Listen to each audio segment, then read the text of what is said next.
بسم الله الرحمن الرحيم. الله يتوفى الأنفس حين موتها والتي لم تمت في منامها فيمسك التي قضى عليها الموت ويرسل الأخرى إلى أجل مسمى إن في ذلك لآيات لقوم يتفكرون أم اتخذوا من دون الله شفعاء قل أولو كانوا لا يملكون شيئا ولا يعقلون قل لله الشفاعة جميعا له ملك السماوات والأرض ثم إليه ترجعون. السلام عليكم ورحمة الله وبركاته. ഖുർആൻ പദം 1605 ദിവസത്തിലേക്ക് എല്ലാവരെയും ഹാർദമായി സ്വാഗതം ചെയ്യുന്നു. വിശുദ്ധ ഖുർആനിലെ 39-ാമത്തെ അധ്യായമായ സൂറത്ത് സുമറിലെ 42 മുതൽ 44 വരെയുള്ള ആയത്തുകളാണ് ഇന്ന് പഠന വിധേയമാക്കുന്നത്. ക്ലാസ് ആരംഭിക്കുന്നതിനായി ആദരണീയനായ ഡോക്ടർ AI വിലായത്തുള്ള സാഹിബിനെ ക്ഷണിക്കുന്നു. അസ്സലാമു അലൈക്കും വറഹ്മത്തുള്ളാഹി വബറകാതുഹു. أعوذ بالله من الشيطان الرجيم. بسم الله الرحمن الرحيم. الله يتوفى الأنفس حين موتها والتي لم تمت في منامها فيمسك التي قضى عليها الموت ويرسل الأخرى إلى أجل مسمى إن في ذلك لآيات لقوم يتفكرون أم اتخذوا من دون الله شفعاء قل أولو كانوا لا يملكون شيئا ولا يعقلون قل لله الشفاعة جميعا له ملك السماوات والأرض ثم إليه ترجعون صدق الله العلي العظيم. സൂറത്ത് സുമറിലെ 42 മുതൽ 44 വരെയുള്ള ആയത്തുകളാണ് ഞാൻ നിങ്ങളെ കേൾപ്പിക്കുകയുണ്ടായത്. അള്ളാഹുവിന്റെ പ്രവാചകൻ മക്കയിലെ തന്റെ പ്രബോധിത സമൂഹത്തെ അഭിസംബോധന ചെയ്തുകൊണ്ട്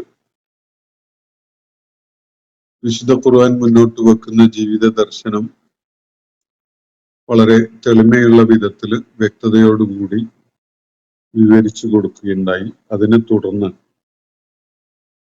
അവരുടെ എതിർപ്പും നിഷേധവും ഒക്കെ ഉണ്ടായ പശ്ചാത്തലത്തിൽ അതിന്റെ ഒരു ഘട്ടത്തിലാണ് അള്ളാഹു അവരോട് ഇങ്ങനെ പറയാൻ വേണ്ടി നിർദ്ദേശിക്കുകയുണ്ടായത്. യാ ഖൗമി അമലു അലാ മക്കാനതികും, ജനങ്ങളെ നിങ്ങളുടെ ബോധ്യം അനുസരിച്ച്, നിങ്ങളുടെ നിലപാടനുസരിച്ച്, നിങ്ങളുടെ ആദർശ അടിത്തറയിൽ നിന്നുകൊണ്ട് നിങ്ങൾ ഉദ്ദേശിച്ചത് പ്രവർത്തിച്ചോളൂ. ഇന്നി ആമിലു, ഞാനും എൻ്റെ നിലപാട് തറയിൽ നിന്നുകൊണ്ട് പ്രവർത്തിക്കുന്നതാണ്. അപ്പോ നിങ്ങളുടെ വഴി നിങ്ങളുടേത്, എൻ്റെ വഴി എന്റേത്. നിങ്ങൾ എത്തിച്ചേർന്നിരിക്കുന്ന ധാരണകളുടെ അടിസ്ഥാനത്തിൽ നിങ്ങൾ പ്രവർത്തിച്ചോളൂ. എന്റെ ബോധ്യം അടിസ്ഥാനപ്പെടുത്തിക്കൊണ്ട് ഞാനും പ്രവർത്തിക്കാം. വൈകാതെ തന്നെ നിങ്ങൾക്ക് അറിയാൻ സാധിക്കും ആരാണ് ഏറ്റവും അപമാനകരമായ ശിക്ഷ ഏറ്റുവാങ്ങേണ്ടി വരിക എന്ന കാര്യവും, അതുപോലെ തന്നെ ആരുടെ മേലാണ് ശിക്ഷ സ്ഥിരപ്പെടുന്ന വിധത്തിൽ വന്നു ചേരാനിരിക്കുന്നത് എന്ന കാര്യവും നിങ്ങൾക്ക് വളരെ വൈകാതെ തന്നെ അറിയാൻ സാധിക്കും.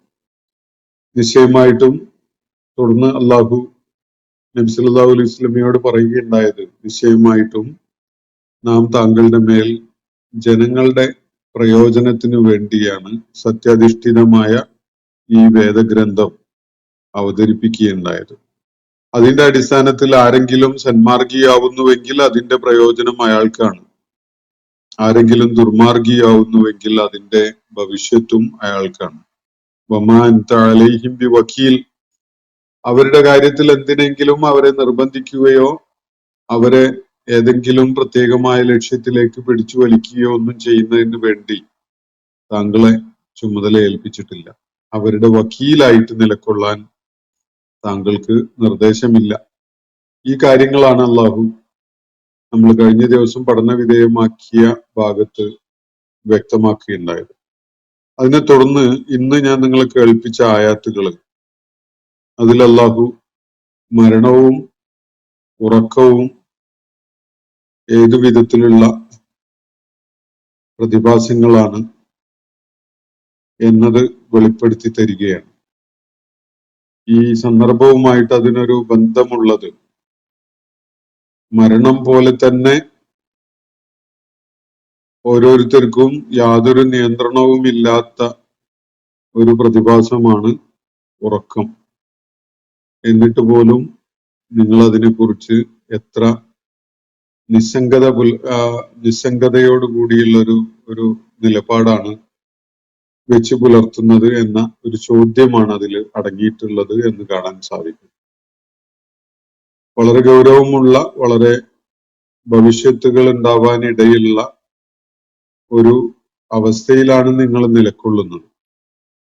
പക്ഷെ നിങ്ങളുടെ മരണം വരുന്നു എന്നതോ ഉറക്കത്തിലേക്ക് നീങ്ങുമ്പോൾ നിങ്ങൾ ഒരു തരം മരണത്തിനാണ് കീഴ്പ്പെടുന്നത് എന്ന കാര്യമോ ശ്രദ്ധയില്ലാത്ത വിധത്തിലാണ്, അതിനെക്കുറിച്ച് യാതൊരു ഗൗരവമുള്ള ആലോചനയും ഇല്ലാത്ത വിധത്തിലാണ് നിങ്ങൾ നിങ്ങളുടെ ഈ നിലപാടുകളുമായി മുന്നോട്ട് പോകുന്നത്.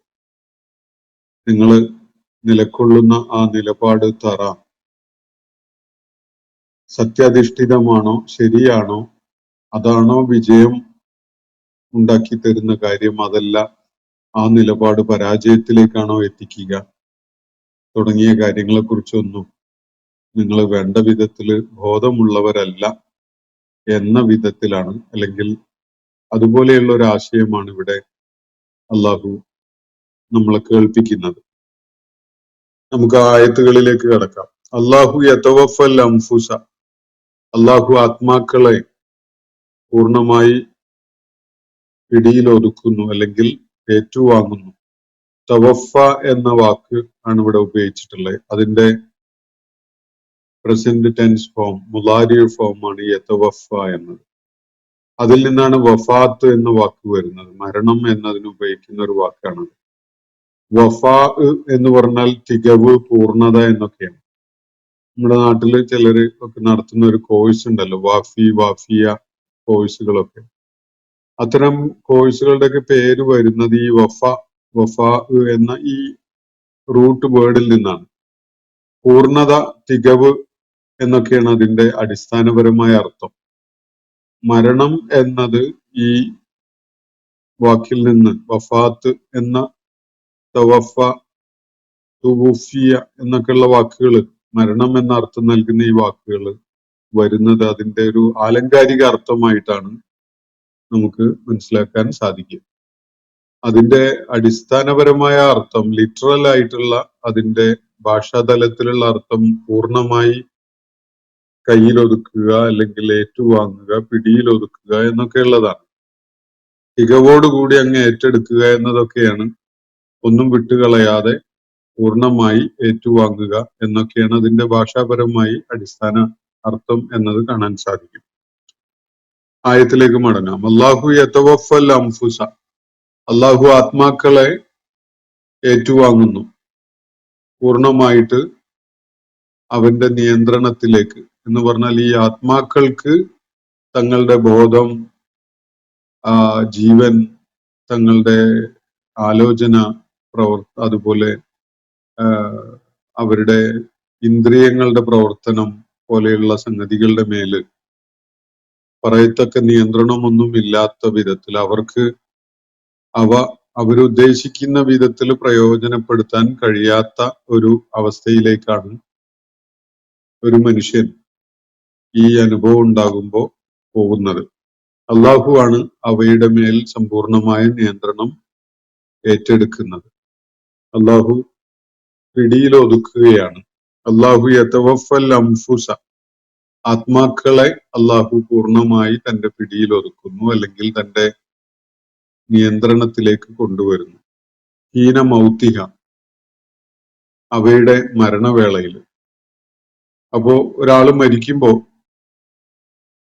യഥാർത്ഥത്തിൽ സംഭവിക്കുന്നത് അതുവരെ അയാൾക്കുണ്ടായിരുന്ന തന്റെ ബോധം, ആലോചന, ചിന്ത, പ്രവർത്തനങ്ങൾ പോലെയുള്ള സംഗതികളിൽ അയാൾക്കുണ്ടായിരുന്ന എല്ലാ ശക്തിയും അള്ളാഹു തിരിച്ചങ്ങ് വാങ്ങുകയാണ്. അള്ളാഹു അതൊക്കെയും അയാളിൽ നിന്ന് ഏറ്റെടുക്കുകയാണ്. അപ്പോ ആത്മാക്കൾ മരിക്കുമ്പോ ഹീന മൗത്തിഹ, അവയുടെ മരണവേളയിൽ അള്ളാഹു അവയെ പൂർണ്ണമായി ഏറ്റുവാങ്ങുന്നു. അള്ളാഹു അവയെ പൂർണ്ണമായി തന്റെ നിയന്ത്രണത്തിലേക്കായിട്ട് പിടിച്ചെടുക്കുന്നു. വല്ലത്തി ലം തമൂത്ത് ഫീ മനാമിഹ, മരിച്ചിട്ടില്ലാത്ത ആത്മാക്കള്, അവരുടെ നിയന്ത്രണം, അവരുടെ അംഫുസിന്റെ മേലുള്ള നിയന്ത്രണം അള്ളാഹു അവരുടെ ഉറക്കത്തിന്റെ വേളയിലും മനാമിന്റെ വേളയിലും ഏറ്റുവാങ്ങുന്നു. അപ്പോ അള്ളാഹു യതവഫ എന്ന് പറഞ്ഞാൽ യതവഫ എന്ന പദം അതിന്റെ ഈ വാചകത്തിന്റെ ആദ്യ ഭാഗത്തേക്ക് മാത്രമല്ല, തുടർന്ന് പറയുന്ന വല്ലത്തി ലം തമുത്ത് ഫീ മനാമിഹ എന്ന് പറയുന്ന ആ ഭാഗത്തേക്ക് കൂടി ചേർത്ത് മനസ്സിലാക്കാനുള്ളതാണ്. അപ്പൊ ആത്മാക്കള് മരണവേളയിൽ അള്ളാഹു അവയെ ഏറ്റുവാങ്ങുന്നു. അതേപോലെ തന്നെ വല്ലത്തി ലം തമുത്ത്, മരിച്ചിട്ടില്ലാത്ത ആളുകളെ ഫീ മനാമിഹ, അവരുടെ മരിച്ചിട്ടില്ലാത്ത അംഫുസുകളെ അവരുടെ ഉറക്ക വേളകളിലും നിദ്രാവേളകളിലും അള്ളാഹു ഏറ്റുവാങ്ങുന്നു. പൂർണ്ണതയോടുകൂടി, തികവോടുകൂടി അവയുടെ നിയന്ത്രണം ഏറ്റുവാങ്ങുന്നു. അള്ളാഹു രണ്ട് വിധത്തില് മനുഷ്യാത്മാക്കളെ തന്റെ നിയന്ത്രണത്തിലേക്ക് ഏറ്റുവാങ്ങുന്ന കാര്യമാണ് അള്ളാഹു ഇവിടെ പറയുന്നത്. ഒന്ന്, മരണവേളയിൽ അത് പൂർണ്ണമായിട്ട് ആത്മാക്കളെ ഏറ്റുവാങ്ങുന്ന ഒരു രൂപമാണ്. മറ്റൊരു രൂപം അവര് നൗമിലേക്ക് നീങ്ങുമ്പോൾ, മനാമിലേക്ക്, ഉറക്കത്തിലേക്ക് നീങ്ങുമ്പോൾ, നിദ്രയിലേക്ക് ഓരോരുത്തരും നീങ്ങുമ്പോൾ അവരുടെ ആത്മാക്കൾ പൂർണ്ണമായിട്ടും അള്ളാഹുവിന്റെ പിടിയിലാണ്. ഇതാണ് ഇവിടെ പറയുന്നത്. ആത്മാക്കള് രണ്ട് വിധത്തില് അള്ളാഹുവിന്റെ പിടിയിലാവുന്ന കാര്യമാണ് ഇവിടെ സൂചിപ്പിക്കപ്പെടുന്നത്. ഒരാൾ മരിക്കുമ്പോ അയാളുടെ ആത്മാവിനെ അള്ളാഹു പൂർണ്ണമായിട്ട് അങ്ങ് ഏറ്റെടുക്കുന്നു. അതുപോലെ തന്നെ മരിച്ചിട്ടില്ലാത്ത ഒരാളുടെ കാര്യത്തില് അയാൾ ഉറക്കത്തിലേക്ക് വഴുതി വീഴുമ്പോഴും അയാളുടെ ആത്മാവിനെ അള്ളാഹു പൂർണ്ണമായിട്ട് ഏറ്റുവാങ്ങുന്നു. വല്ലത്തി ലം തമൂത്ത് ഫീ മനാമിഹ, ഉറക്കത്തിലേക്ക് നീങ്ങുന്ന ഒരാള്, മരിച്ച ആളല്ല, അങ്ങനെയുള്ള ആളുടെ ആത്മാവിനെയും അള്ളാഹു അങ്ങ് ഏറ്റുവാങ്ങുന്നു.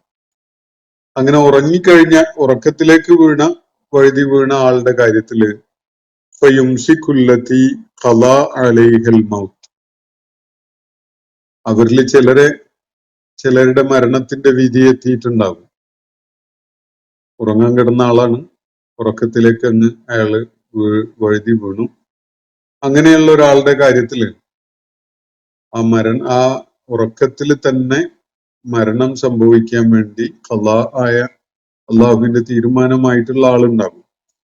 അവരുടെ കാര്യത്തിൽ അള്ളാഹു പറയുന്നത് ഫയുംസികുല്ലതി ഖളാ അലൈഹിൽ മൗത്ത്, മരണത്തിന്റെ തീർപ്പായി കഴിഞ്ഞിട്ടുള്ള ആളുടെ കാര്യത്തില് അവരുടെ ആത്മാവിനെ അള്ളാഹു പിടിച്ചു വെക്കുന്നു. അവര് പിന്നെ ഉറക്കത്തിൽ നിന്ന് ഉണരുന്നില്ല. ആ നിദ്രയിലായിരിക്കെ തന്നെ അവരുടെ ആത്മാക്കളെ അള്ളാഹു പൂർണ്ണമായി അങ്ങ് ഏറ്റെടുത്തിരിക്കുകയാണ്. പിന്നെ അവര് തിരിച്ചു വരുന്നില്ല. അവരുടെ ആത്മാക്കൾ അള്ളാഹു അവർ ഉറക്കത്തിലേക്ക് വീണപ്പോ തന്നെ, നിദ്രയിലേക്ക് നീങ്ങിയപ്പോ തന്നെ അവരുടെ ആത്മാക്കളെ അള്ളാഹു ഏറ്റെടുത്തതാണ്. പിന്നെയാണ് അവരുടെ ഉറക്കം സംഭവിക്കുന്നത്, ഉറക്കത്തിലായിരിക്കെ അവരുടെ മരണം സംഭവിക്കുന്നത്. അതോടെ പിന്നെ ആത്മാക്കള് അവരിലേക്ക് തിരികെ അയക്കപ്പെടുന്നില്ല.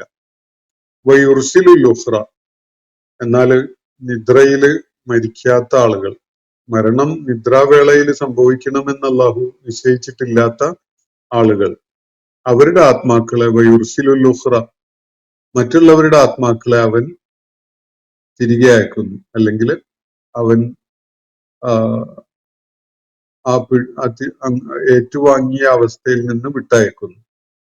വയുർസിലുൽ ഉഖ്റ, അത് ഏതുവരേക്കാണ്? ഇല അജലിൻ മുസമ്മ, നിർണിതമായൊരു സമയം വരേക്ക്. നിർണിതമായ അവർക്കായി നിശ്ചയിക്കപ്പെട്ട ഒരു സമയം അവർ ഈ ഭൂമുഖത്ത് ജീവിക്കേണ്ടതുണ്ട്. അതിനുവേണ്ടി ആ ആത്മാക്കളെ ഉറക്കവേളയില്, നിദ്രാവേളയില് അള്ളാഹു ഏറ്റുവാങ്ങിയതാണെങ്കിലും അവയെ വിട്ടയക്കുകയാണ്. അതുകൊണ്ട് അവർ വീണ്ടും ഉറക്കത്തിൽ നിന്ന് ഉണർന്നെണീറ്റ് വരുന്നു. ഇത് ഇന്ന ഫീ ദാലിക ലആയാത്തിൻ ലിഖൗമി യതഫക്കറൂൻ, ചിന്താശേഷിയുള്ള ആളുകളെ സംബന്ധിച്ചിടത്തോളം ഇതില് വലിയൊരു ദൃഷ്ടാന്തം അടങ്ങിയിട്ടുണ്ട്. സൂറത്തുൽ കഹ്ഫില് 309 വർഷങ്ങള് ഒരു ഗുഹയിൽ ഉറങ്ങിക്കിടന്ന ആളുകളെ പരാമർശിക്കുന്നത് നമ്മൾ കണ്ടതാണ്. വിശദമായിട്ട് ആ കാര്യങ്ങൾ നമ്മൾ പഠിച്ചതാണ്. അവരുടെ വലിയ ഭീതിയും ഭീഷണിയും ഒക്കെ നിറഞ്ഞ ഒരു സന്ദർഭത്തിൽ അവര് വിശ്വാസ സംരക്ഷണത്തിന് വേണ്ടി ഇറങ്ങി പുറപ്പെട്ട് ഒരു ഗുഹയിൽ അഭയം പ്രാപിച്ച് അള്ളാഹുവിനോട് സഹായം തേടി അള്ളാഹു അവരെ ഉറക്കിക്കിടത്തി. 300 വർഷത്തിലേറെ ഗുഹയിൽ ഉറങ്ങിക്കിടന്നതിന് ശേഷമാണ് അവര് കണ്ണു തുറക്കുന്നത്. പിന്നീടുണ്ടായ സംഭവങ്ങളൊക്കെ, അതിന്റെ വിശദാംശങ്ങളൊക്കെ നമ്മൾ മനസ്സിലാക്കിയിട്ടുള്ളതാണ്. ആളുകൾക്ക്, മാലോകർക്കൊക്കെയും തന്നെ ഇവര് 300 വർഷങ്ങൾക്ക് മുമ്പ് ഭൂമുഖത്ത് ജീവിച്ചിരുന്ന ആളുകളാണ് എന്നത് ആ പരിസരത്തൊക്കെയുള്ള ആളുകൾക്ക് ബോധ്യപ്പെടുന്നത് വരെ അവര് ആ ഉണർന്നെണീറ്റ അവസ്ഥയിൽ നിലനിന്നു. പിന്നെ വീണ്ടും അവരെ അള്ളാഹു മരിപ്പിക്കുകയാണ്. ഈ കാര്യം നമ്മൾ വിശദമായി മനസ്സിലാക്കിയിട്ടുള്ളതാണ്. അപ്പൊ ഈ മരണം എന്നതും ഉറക്കം എന്നതും യഥാർത്ഥത്തിൽ ഒരുപാട് സമാനതകളുള്ള ഒരു കാര്യമാണ്. അതുകൊണ്ടാണ് ഉറങ്ങാൻ വേണ്ടി കിടക്കുമ്പോ നമ്മൾ കാര്യങ്ങളൊക്കെ അള്ളാഹുവിൽ ഭരമേൽപ്പിച്ചുകൊണ്ട് ദുആ ചെയ്തുകൊണ്ട് കിടന്നുറങ്ങും.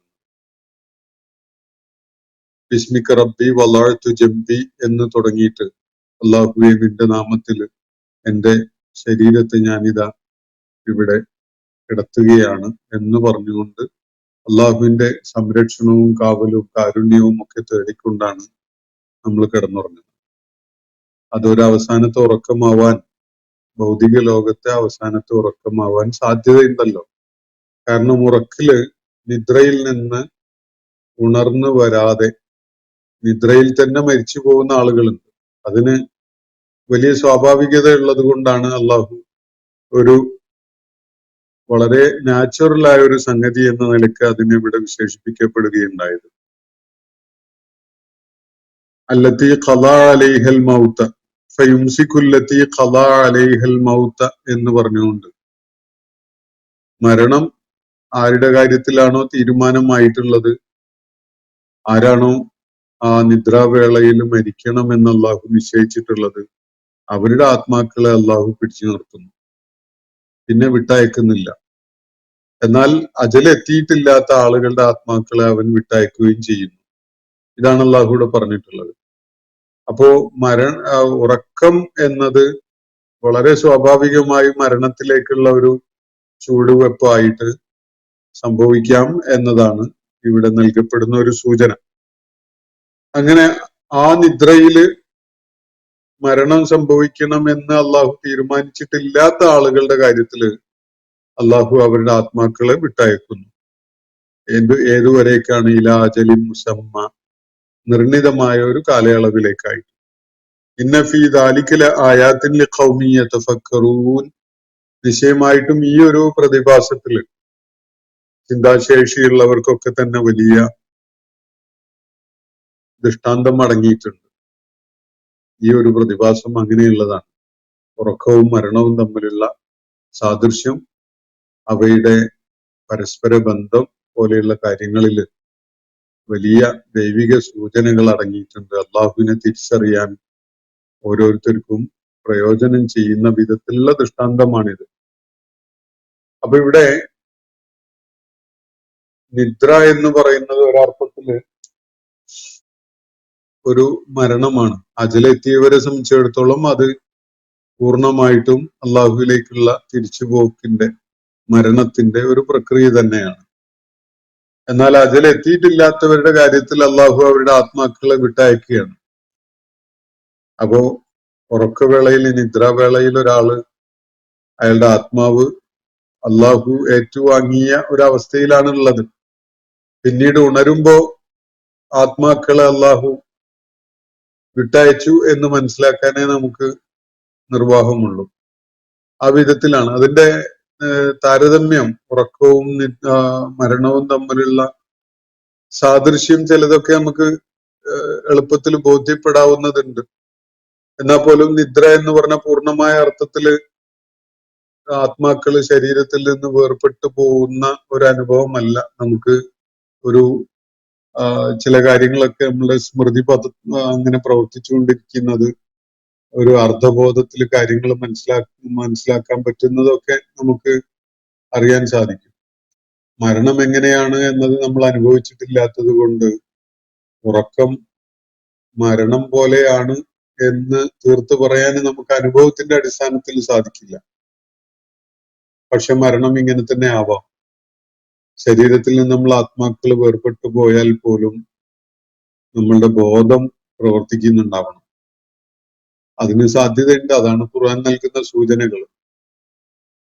ആ ആത്മാവിന്റെ പ്രതികരണങ്ങളൊക്കെ തന്നെ ആ വിധത്തില് താൻ ശരീരത്തിൽ നിന്ന് വേർപെട്ടു പോയ അവസ്ഥയിലും കാര്യങ്ങളെ അറിഞ്ഞുകൊണ്ടിരിക്കുന്നു, ബോധമുണ്ട് എന്ന ഒരു തലം.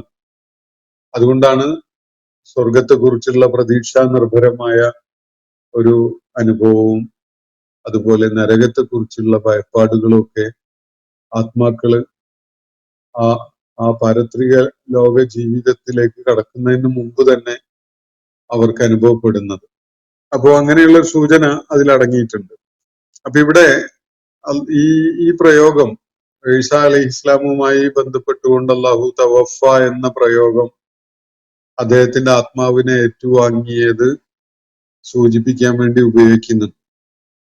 അത് അദ്ദേഹത്തിന്റെ മരണമാണ്. അദ്ദേഹത്തിന്റെ ആത്മാവിനെ ഉറക്കത്തിൽ ഏറ്റുവാങ്ങിയ പോലെ ഏറ്റുവാങ്ങിയതല്ല എന്ന വിധത്തിൽ തർക്കത്തിൽ ഏർപ്പെടുന്ന ആളുകള് പലപ്പോഴും ഈ പദത്തിന്റെ അർത്ഥസാധ്യത മനസ്സിലാക്കാതെ പോവുകയാണ്. അങ്ങനെയാണ് അവർ തർക്കത്തിന് മുതിരുന്നത്. തവഫ എന്ന് പറഞ്ഞാൽ എല്ലായിടത്തും മരിച്ചു എന്നല്ല അർത്ഥം, അല്ലെങ്കിൽ മരിപ്പിച്ചു എന്നല്ല. മറിച്ച് അത് പൂർണ്ണമായി ഏറ്റുവാങ്ങുന്ന ഒരു കാര്യമാണ്. വഫ ആണ് അതിന്റെ റൂട്ട് മീനിങ്. വഫ എന്ന് പറഞ്ഞാൽ മരണമേ അല്ല, തികവാണ്, പൂർണ്ണതയാണ്. അപ്പോ അതിന്റെ ഒരു ആലങ്കാരികമായ അർത്ഥമാണ് യഥാർത്ഥത്തില് മരണം എന്നത്.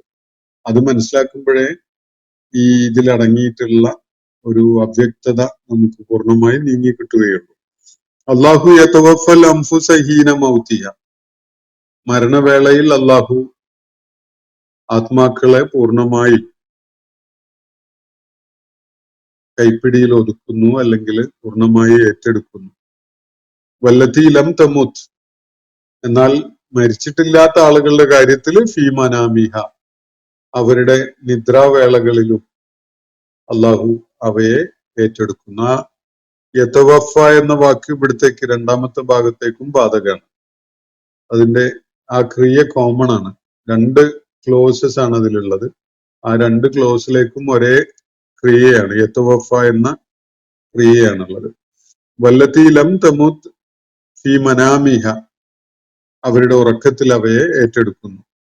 അങ്ങനെ ഉറക്കത്തിൽ ഏറ്റെടുക്കുന്ന ആളുകളുടെ കാര്യത്തിൽ അള്ളാഹു പിന്നെ പറയുന്നത് ഫയുംസികുല്ലത്തി ഖളാ അലൈഹൽ മൗത്ത്, ആരുടെ കാര്യത്തിലാണോ മരണം നിശ്ചയിക്കപ്പെട്ടിട്ടുണ്ടായിരുന്നത് അവരെ അവൻ പിടിച്ചു നിർത്തുന്നു. അവരെ കൊണ്ടും അവരുടെ ആത്മാക്കള് തിരികെ എത്തുന്നില്ല. വയുർസിലുൽ ഉഖ്റ, എന്നാ ബാക്കിയുള്ളവരുടെ ആത്മാക്കളെ അവൻ വിട്ടയക്കുന്നു. ഇലാ അജലിൻ മുസമ്മ, അവർക്ക് നിശ്ചയിക്കപ്പെട്ട അവധി വരേക്കായിട്ട്. ഇന്ന ഫീ ദാലിക ലആയാത്തിൻ ലിഖൗമി യതഫക്കറൂൻ. ചിന്താശേഷിയുള്ള ആലോചനയുള്ള ആളുകളെ സംബന്ധിച്ചിടത്തോളം ഈ കാര്യത്തിൽ വലിയൊരു ദൈവിക ദൃഷ്ടാന്തം അടങ്ങിയിട്ടുണ്ട്. മനുഷ്യന്റെ കാര്യം അത്രയും ഡെലിക്കേറ്റ് ആയ ഒരു സംഗതിയാണ്.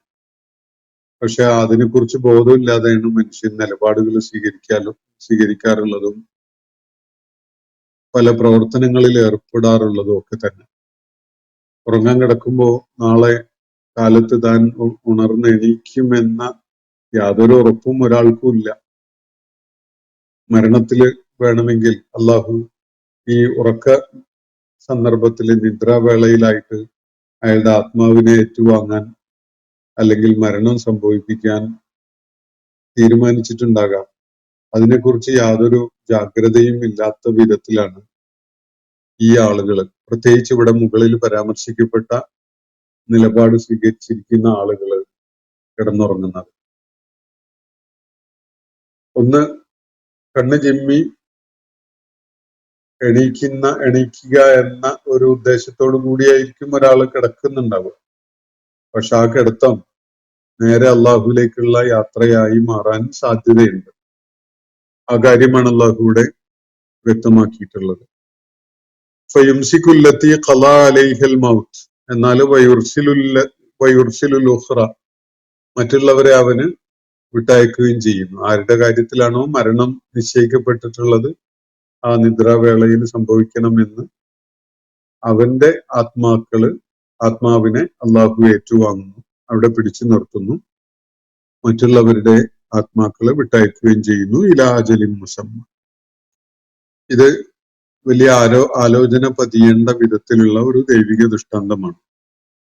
അതിനെ തുടർന്ന് അള്ളാഹു വീണ്ടും ഈ മക്കയിലെ അഭിസംബോധിതരായ ആളുകളുടെ ആ കാര്യത്തിലേക്ക് തന്നെ വരികയാണ്. അമിത്തഖദൂ മിൻ ദൂനില്ലാഹി ശുഫാ, ഇവര് അള്ളാഹുവിനെ കൂടാതെ വേറെ ഷഫീഉകൾ ഉണ്ട് എന്ന നിലക്ക് അവരുടെ രക്ഷക്കും സഹായത്തിനും അവർക്ക് വേണ്ടി ശുപാർശ ചെയ്യാനും ഒക്കെ ആയിട്ട് ഓടിയെത്തും എന്ന നിലക്ക് കഴിയുകയാണോ? അമിത്തഖദൂ മിൻ ദൂനില്ലാഹി ശുഫാ. ശുഫാ എന്ന് പറഞ്ഞാൽ ശുപാർശകർ എന്നാണ് അർത്ഥം. ഷഫീർ എന്നതിന്റെ ബഹുവചനാണ്. അള്ളാഹുവിന് പുറമെ ഇവര് ഒരുപാട് ശുപാർശകരെ സ്വീകരിച്ചു വെച്ചിരിക്കുകയാണോ? അവർ കരുതുന്ന, മക്കയിലെ ആളുകളൊക്കെ കരുതിയിരുന്ന അതാണ്. അള്ളാഹുവിന്റെ അടുക്കൽ വലിയ സ്വാധീനമുള്ള ഒരുപാട് ആളുകളുണ്ട്, അവരുടെ ശുപാർശ കൊണ്ട് തങ്ങളുടെ കാര്യം തൃപ്തികരമായ വിധത്തിൽ നടന്നോളും. അവര് ശുപാർശ ചെയ്താൽ അള്ളാഹുവിന് അത് തള്ളിക്കളയാൻ കഴിയുകയില്ല. അള്ളാഹുവിന്റെ മേൽ അവരുടെ ശുപാർശ ഒരു വലിയ സമ്മർദ്ദമായി മാറും. അള്ളാഹുവിന് ഈ അടുത്ത ആളുകളുടെ ശുപാർശ തള്ളിക്കളയാൻ ഒരിക്കലും കഴിയുകയില്ല എന്ന മൂഢമായ ധാരണയിലാണ് ഈ ആളുകൾ നിലകൊള്ളുന്നത്. അങ്ങനെയാണ് അവരുണ്ടായിരുന്നത്. അപ്പോ അവരുടെ പ്രതീക്ഷ അവരുടെ കർമ്മങ്ങളിലല്ല, അള്ളാഹുവിന് വിധേയപ്പെടുന്ന നിലപാട് അവർ സ്വീകരിച്ചതിലല്ല, അവരുടെ ജീവിതം അള്ളാഹു തൃപ്തിപ്പെട്ട വിധത്തിലാക്കി എന്ന കാര്യത്തിലുമല്ല. മറിച്ച് അവര് പ്രതീക്ഷ വെച്ച് പുലർത്തുന്നത് അള്ളാഹുവുമായിട്ട് അടുപ്പമുണ്ട് എന്ന് അവർ സങ്കല്പിക്കുന്നവർക്ക് അള്ളാഹുവിന്റെ അടുക്കൽ ശുപാർശ ചെയ്യാനുള്ള ആ അധികാരം, കഴിവ്, ശക്തി ഒക്കെയാണ്. അള്ളാഹുവിന് ആ ശുപാർശയൊന്നും തള്ളിക്കളയാൻ കഴിയില്ല എന്നാണ് അവര് സങ്കല്പിക്കുന്നത്. അപ്പൊ അള്ളാഹു അതിനെക്കുറിച്ചാണ് ഇവിടെ ചോദിക്കുന്നത്. അമിത്തഖദൂ മിൻ ദൂനില്ലാഹി ശുഫാ, അള്ളാഹുവിന് പുറമെ ചില ശുഫാ ഉണ്ട്, ചില ശുപാർശകരുണ്ട് എന്ന നിലക്ക് അവയെ സ്വീകരിച്ചുകൊണ്ട് നിലകൊള്ളുകയാണോ ഇവർ? ഖുൽ, അവരോട് ചോദിക്കുക പ്രവാചകരെ, അവലൗ കാനൂ ലാ യംലികൂന ശൈഅൻ വലാ യഅഖിലൂൻ, ഒന്നും ഉടമപ്പെടുത്തിയിട്ടില്ലാത്തവരും ഒരു സംഗതിയും മനസ്സിലാക്കാൻ കഴിയാത്തവരുമായ സംഗതികളാണ് ഇവരുടെ ശുഫാ എങ്കിൽ പോലും അവർ അള്ളാഹുവിന്റെ അടുക്കൽ ശുപാർശ ചെയ്യുമെന്നും ആ ശുപാർശ തങ്ങൾക്ക് ഫലം ചെയ്യുമെന്നുമാണോ ഇവർ കരുതുന്നത്? ശുപാർശ തീരെ ഇല്ല എന്നല്ല അള്ളാഹുവിടെ സൂചിപ്പിക്കുന്നത്. അള്ളാഹുവിന്റെ അടുക്കൽ ശുപാർശ ചെയ്യാനുള്ള യാതൊരു അനുമതിയും കിട്ടിയിട്ടില്ലാത്ത അതിനുള്ള ശക്തിയോ അധികാരമോ അവസരമോ ഇല്ലാത്ത പലതിനെയും ശുപാർശകരായിട്ട് സ്വീകരിച്ചിരിക്കുകയാണ് ഇവർ. അള്ളാഹുവിന്റെ അടുക്കല് അള്ളാഹു ഏറ്റവും ചുരുങ്ങിയത് അള്ളാഹുവിന്റെ പ്രവാചകന് ശുപാർശക്കുള്ള ഒരു അവസരം നൽകിയിട്ടുണ്ട്. നമ്മളത് അനുസ്മരിക്കാറുണ്ട്. ബാങ്കിന് ശേഷമുള്ള പ്രാർത്ഥനയിലും മറ്റുമൊക്കെ അനുസ്മരിക്കാറുണ്ട്. അള്ളാഹുവിന്റെ പ്രവാചകന് അള്ളാഹു നൽകിയിട്ടുള്ള ശഫാഅത്തിനുള്ള ഒരു അവസരം. അത് പക്ഷേ അതുപോലും അള്ളാഹുവിന്റെ അനുമതിയുള്ളവർക്ക് വേണ്ടി മാത്രമേ അള്ളാഹു അനുവദിക്കുകയുള്ളൂ. അപ്പോ അള്ളാഹു ശഫാഅത്ത് ആർക്ക് വേണമെങ്കിലും ചെയ്തോളാം വേണ്ടി അവന്റെ ദൂതനെ ഏൽപ്പിച്ചതല്ല. അള്ളാഹുവിന്റെ ദൂതന്റെ കാര്യത്തിൽ പോലും അള്ളാഹു അനുവദിക്കുന്നവരുടെ വിഷയത്തിൽ മാത്രമേ ശുപാർശ ചെയ്യാൻ അവസരമുള്ളൂ. ഇതാണ് വസ്തുത എന്നിരിക്കെ ഒരു സംഗതിയും മനസ്സിലാക്കാൻ കഴിയാത്തവരും ഒന്നിന്റെ മേലും ഉടമസ്ഥതയോ അധികാരമോ ഇല്ലാത്തവരുമായ ഇവര് ശുപാർശകരെന്ന് സങ്കല്പിക്കുന്ന ആളുകൾ അല്ലെങ്കിൽ ശക്തികൾ അല്ലെങ്കിൽ രൂപങ്ങൾ, വിഗ്രഹങ്ങൾ, ഇതൊക്കെ തങ്ങൾക്ക് വേണ്ടി ശുപാർശ ചെയ്യുമെന്നാണോ ഇവര് കരുതുന്നത് എന്നാണ് അള്ളാഹു ചോദിക്കുന്ന കാര്യം. അല്ലെങ്കിൽ അവരോട് ചോദിക്കാൻ വേണ്ടി നബി സല്ലല്ലാഹു അലൈഹി വസല്ലമയോട് ആവശ്യപ്പെടുന്നത്. ഫുൽ പ്രവാചകരെ അവരോട് ചോദിക്കുക, അവലൗ കാനൂ ലാ യംലികൂന ശൈഅൻ വലാ യഅഖിലൂൻ. ലാ യംലികൂന ശൈഅൻ, ഒന്നും അവർ ഉടമപ്പെടുത്തിയിട്ടില്ല, ഒന്നിന്റെയും ഉടമസ്ഥത അവരുടെ കയ്യിലല്ല. അതുപോലെ ലാ യഅഖിലൂൻ, അവരൊന്നും മനസ്സിലാക്കുന്നുമില്ല, ഒന്നും മനസ്സിലാക്കാനുള്ള ബുദ്ധിയുമില്ല. ഒന്നും സ്വന്തം കൈകളിൽ ഉടമപ്പെടുത്തി നിൽക്കുന്നവരല്ല, ഒന്നും മനസ്സിലാക്കാനുള്ള കഴിവുമില്ല. അങ്ങനെയുള്ള അവസ്ഥയിലാണ് എങ്കിൽ പോലും ഇവര് സങ്കല്പിക്കുന്ന ശുഫാഅകൾ അവർക്ക് വേണ്ടി ശഫാഅത്ത് ചെയ്യുമെന്നാണോ ഈ ആളുകൾ സങ്കല്പിക്കുന്നത് എന്നാണ് അള്ളാഹു ചോദിക്കുന്നത്. അള്ളാഹുവിന് പുറമെ മക്കയിലെ ആളുകൾ സ്വീകരിച്ചിരുന്ന ആലിഹത്തുകളെ പരാമർശിച്ചുകൊണ്ടാണ് അള്ളാഹു ഇക്കാര്യം പറയുന്നത്. ഈ ആലിഹത്തുകളൊക്കെ അള്ളാഹുവിന്റെ അടുക്കല് തങ്ങളുടെ കാര്യം സാധിച്ചു തരും, തങ്ങൾക്ക് വേണ്ടി ശുപാർശ ചെയ്യും എന്നാണ് അവര് വിശ്വസിച്ചിരുന്നത്. ഇത് ഒരു കുറുക്കു വഴിയാണ്. ശുപാർശ വേണ്ടി വരുന്നത് എപ്പോഴാണ്? നമ്മള് ഒരു സംഗതിക്കുള്ള യോഗ്യത നേടാത്ത സന്ദർഭത്തിലാണ്. നമ്മളൊരു സംഗതിക്കുള്ള അർഹത നേടിയിട്ടില്ല, അതുകൊണ്ടാണ് അതിനുള്ള യോഗ്യത നമുക്കില്ല, അതുകൊണ്ടാണ് വളഞ്ഞ വഴിക്ക് ആരുടെയെങ്കിലും ശുപാർശയിലൂടെ കാര്യങ്ങൾ നേടാമെന്ന് നമ്മൾ ആലോചിക്കുന്നത്. അള്ളാഹു മനുഷ്യ സമൂഹത്തിന് അവന്റെ അടുക്കൽ സ്വീകാര്യത ലഭിക്കുന്നതിന് എന്ത് ചെയ്യണം എന്നത് വ്യക്തമായിട്ട് പറഞ്ഞു തന്നിട്ടുണ്ട്.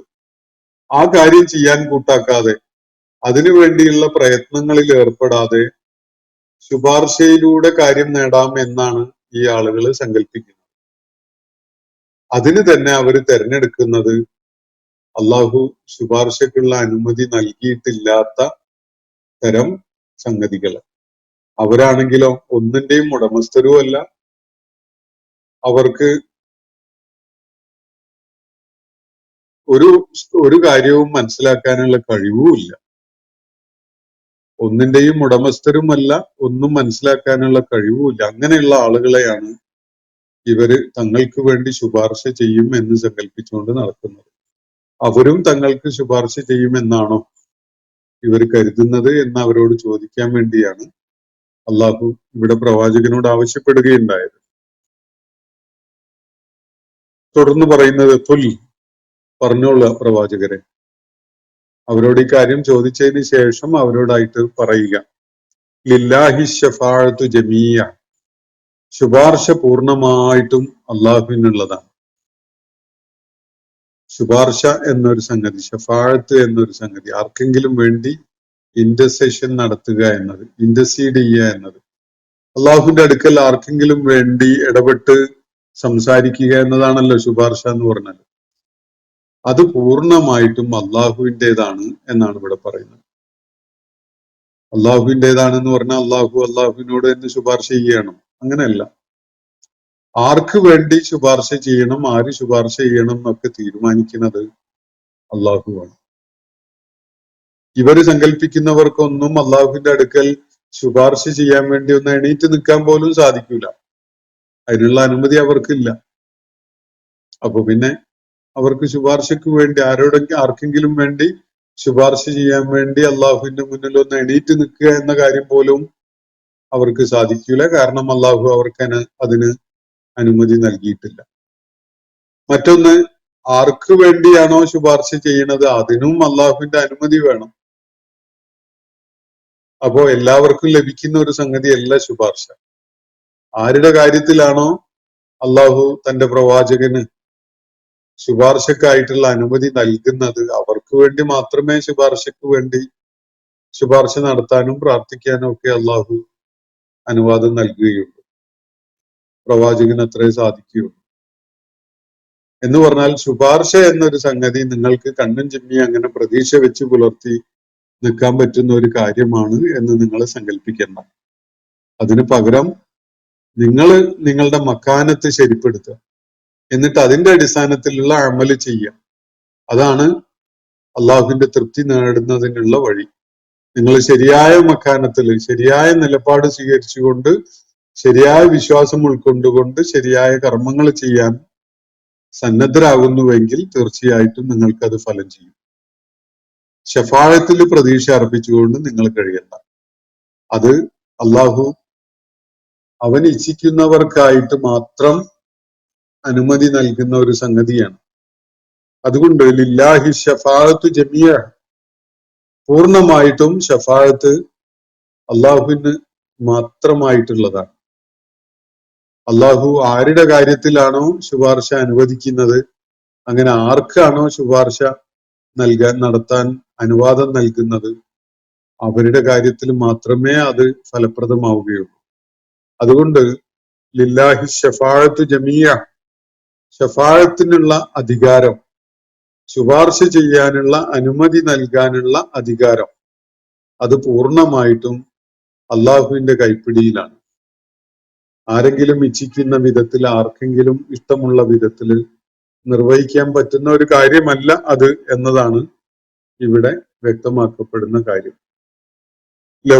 ലഹു മുൽക്കു സമാവാതി വൽ അർദ്, ആകാശഭൂമികളുടെ ആധിപത്യം, അധികാരം, നിയന്ത്രണം പൂർണ്ണമായിട്ടും അവന്റെ കയ്യിലാണ്. ഒരധികാരവും ഇല്ലാത്ത, ഒരു മുൽക്കുമില്ലാത്തവരാണ് ഇവര് ശുപാർശകരെന്നുള്ള നിലക്ക് പരിഗണിക്കുന്ന എല്ലാം തന്നെയും. എന്നാൽ അധികാരമുള്ളത്, ആധിപത്യമുള്ളത്, അത് പ്രപഞ്ച സാകല്യത്തിന്റെ മേലുള്ള സമ്പൂർണമായ മുൽക്ക് ഉള്ളത് അള്ളാഹുവിനാണ്. സുമ്മ ഇലൈഹി തുർജഊൻ, പിന്നീട് അവന്റെ അടുക്കിലേക്ക് തന്നെയാണ് നിങ്ങൾ മടക്കി അയക്കപ്പെടാനും പോകുന്നത്. സുമ്മ ഇലൈഹി തുർജഊൻ, അപ്പോ നിങ്ങൾ അസ്ഥാനത്താണ് നിങ്ങളുടെ പ്രതീക്ഷകൾ അർപ്പിച്ചിരിക്കുന്നത്. ആ അടിസ്ഥാനരഹിതമായ പ്രതീക്ഷകളെ മുൻനിർത്തിക്കൊണ്ടാണ് നിങ്ങൾ വഴിപാടുകൾ നടത്തുന്നത്, പ്രാർത്ഥനകൾ നടത്തുന്നത്, ശുപാർശക്കായിട്ട് കേണുകൊണ്ടിരിക്കുന്നത്. നിങ്ങൾ യഥാർത്ഥത്തിൽ ആകാശഭൂമികളുടെ മേൽ സമ്പൂർണമായ അധികാരവും ഉടമസ്ഥതയുമുള്ള അള്ളാഹുവിനോടാണ് നിങ്ങൾ തേടേണ്ടിയിരുന്നത്. അത് ചെയ്യുന്നതിന് പകരം ഒന്നിന്റെ മേലും അധികാരമില്ലാത്ത, ഒന്നിന്റെ മേലും നിയന്ത്രണമോ അല്ലെങ്കിൽ ഉടമസ്ഥതയോ ഇല്ലാത്ത പലരെയുമാണ് നിങ്ങൾ ശുപാർശ ചെയ്യുന്നവരാണ്, അവര് നിങ്ങളുടെ സഹായത്തിനായിട്ട് ഇടപെട്ട് സംസാരിക്കും എന്നൊക്കെ പ്രതീക്ഷിച്ചുകൊണ്ട് നിങ്ങളിപ്പോ അള്ളാഹു അല്ലാത്തവരെ പ്രീതിപ്പെടുത്താൻ വേണ്ടി ശ്രമിച്ചുകൊണ്ടിരിക്കുന്നത്. യഥാർത്ഥത്തിൽ ശഫാഅത്തിനുള്ള അവസരം അള്ളാഹു നൽകുന്നത് അവൻ ഇച്ഛിക്കുന്നവർക്ക് മാത്രമാണ്, അവൻ ഇച്ഛിക്കുന്നവരുടെ കാര്യത്തിൽ മാത്രമാണ്. ശഫാഅത്ത് ആർക്കൊക്കെ വേണ്ടി നടത്തണം എന്നത് തീരുമാനിക്കാനുള്ള പൂർണ്ണമായ അധികാരം അള്ളാഹുവിൻ്റെതാണ്. ഈ പ്രപഞ്ച സംവിധാനം മുഴുവനായിട്ടും തന്നെ അവന്റെ അധികാരത്തിൽ പെട്ടതുമാണ്. ഇനി മാത്രവുമല്ല, നിങ്ങളൊക്കെയും തന്നെ തിരികെ അയക്കപ്പെടാൻ പോകുന്നത് അവന്റെ അടുക്കലേക്കാണ് താൻ.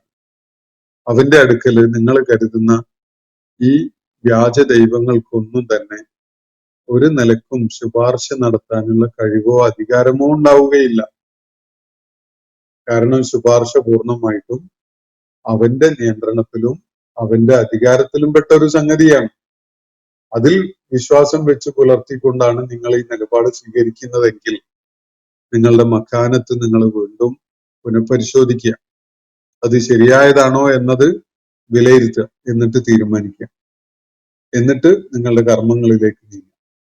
എന്റെ മക്കാനത്തനുസരിച്ച് ഞാൻ എന്റെ കർമ്മങ്ങൾ ചെയ്തുകൊണ്ടിരിക്കുന്നു.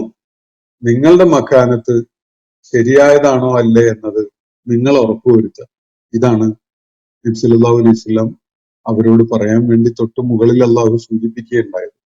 അതിനെ തുടർന്നാണല്ലോ മരണത്തെക്കുറിച്ചും അതുപോലെ ഉറക്കത്തിലുള്ള മരണത്തെക്കുറിച്ചൊക്കെ അള്ളാഹു സൂചിപ്പിക്കുകയും വീണ്ടും ഈ ശുപാർശകരെ ആശ്രയിച്ചുകൊണ്ട് കാത്തിരിക്കുന്ന ആളുകൾ എത്ര വലിയ അബദ്ധമാണ് ചെയ്തുകൊണ്ടിരിക്കുന്നത് എന്ന് വ്യക്തമാക്കുകയൊക്കെ ചെയ്യുന്നത്. ഇന്നത്തെ സെഷൻ ഇവിടെ അവസാനിക്കുകയാണ്. സൂറത്ത് സുമറിലെ 42 മുതൽ 44 വരെയുള്ള ആയത്തുകളാണ് നമ്മൾ പഠന വിധേയമാക്കിയിട്ടുള്ളത്. അള്ളാഹു നമ്മെ എല്ലാവരെയും അനുഗ്രഹിക്കുമാറാവട്ടെ. വാഖിറു ദഅ്വാന അനിൽ ഹംദുലില്ലാഹി റബ്ബിൽ ആലമീൻ. അസ്സലാമു അലൈക്കും വറഹ്മത്തുള്ളാഹി വബറകാതുഹു. ഇന്നത്തെ ഖുർആൻ പദം ഇവിടെ സമാപിക്കുന്നു. ഖുർആൻ പഠനത്തിൽ പങ്കെടുത്ത എല്ലാവർക്കും അല്ലാഹു അർഹമായ പ്രതിഫലം നൽകി അനുഗ്രഹിക്കട്ടെ. വആഖിറു ദഅ്വാനാ അനിൽ ഹംദുലില്ലാഹി റബ്ബിൽ ആലമീൻ. അസ്സലാമു അലൈക്കും വറഹ്മത്തുള്ളാഹി വബറകാതുഹു.